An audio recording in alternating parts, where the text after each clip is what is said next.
Comme ambition pour ce congrès, dans le contexte particulier de crise que nous vivons actuellement, nous nous étions donné la mission de réveiller les consciences de nos adhérents, de les emmener sur le chemin de l'audace et de l'optimisme. Nous voyons le secteur du grand âge changer tout autour de nous.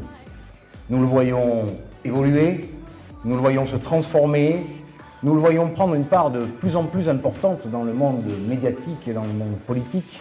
Durant toute son histoire, le CINERPA a toujours été un acteur résolument réformiste, résolument déterminé à accompagner le changement, résolument opposé aux postures d'opposition systématique, toujours vaines et improductives. Les maisons de retraite, c'est un secteur qui marche très bien. Les freins que lui met l'État sont plutôt le seul problème qu'il rencontre parce qu'il y a évidemment un allongement de la vie. Je rappellerai juste un chiffre, on a depuis le milieu du XVIIIe siècle multiplié par 3 l'espérance de vie des Français. Et donc évidemment c'est un secteur qui est en plein développement et donc c'est un secteur qui a un avenir qui passe par l'innovation. Il ne faut surtout pas oublier que les crises sont toujours des phases d'opportunité. Celui qui va baisser les bras, et malheureusement il y en a beaucoup, celui-ci est sûr de perdre. Alors que celui qui va oser regarder vers l'avenir, n'est pas sûr de gagner parce qu'on n'est jamais sûr de gagner, mais au moins il a une grande chance de gagner. D'emmener des équipes dans un climat qui reste malgré tout assez morose globalement, mais par les projets qu'on met en place, par les formations management, par l'accompagnement des équipes, par la promotion interne. La posture optimiste est une posture qui cherche résolument à optimiser.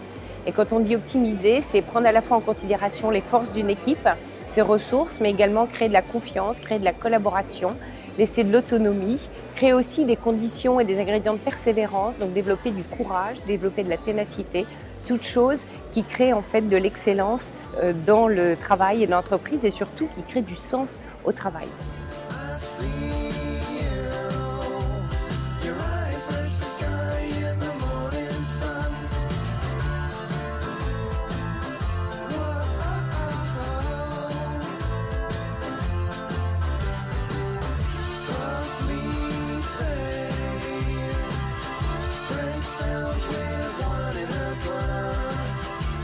Nous avons réussi sur ce congrès à aborder beaucoup de sujets, mais en même temps avec un fil rouge autour du parcours de vie et de soins de la personne âgée.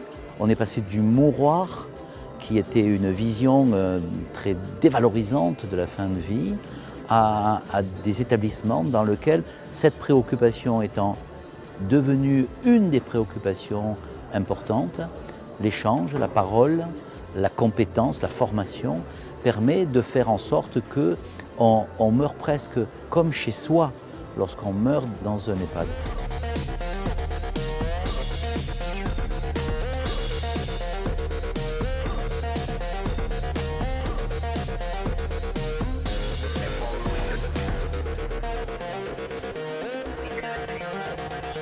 Signer un partenariat avec le CINERPA, pour nous, ça faisait partie d'une continuité par rapport à ce que nous avions établi, par rapport aux adhérents qui sont au sein de la FEDESAP, à savoir pouvoir s'occuper des familles et des personnes âgées. Le gros de l'activité et ce qui va forcer le développement et ce sur quoi l'ensemble des forces vives donc, sont arc-boutées, c'est la personne âgée. Aujourd'hui, avec ces lois d'adaptation au vieillissement de la population, je crois que le CINERPA est en avance sur cette démarche et que nous sommes ravis, nous, de nous intégrer pleinement dans cette situation.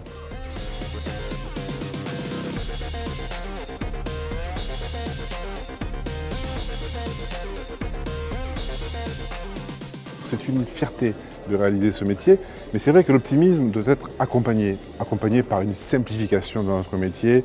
On le voit, on est submergé de nouvelles normes, de nouveaux décrets. Nous disons stop, il faut que nous reprenions la main sur notre métier parce que nous sommes efficients efficace, pertinent, et nous avons la notion de service qui est en nous, sinon on ne ferait pas ce métier. Donnez-nous de la souplesse, donnez-nous une liberté de faire, et nous serons, non pas donnant-donnant, mais gagnant-gagnant. Bien entendu, on est plus fort. Bien entendu, on est plus fort quand on est tous ensemble. Plus fort pourquoi? Parce qu'on a des intérêts à défendre que sont nos adhérents. Et plus fort pourquoi? Parce qu'on a des intérêts à défendre primordiaux qui sont ceux des personnes que nous aidons, des personnes que nous accueillons et des personnes que nous servons.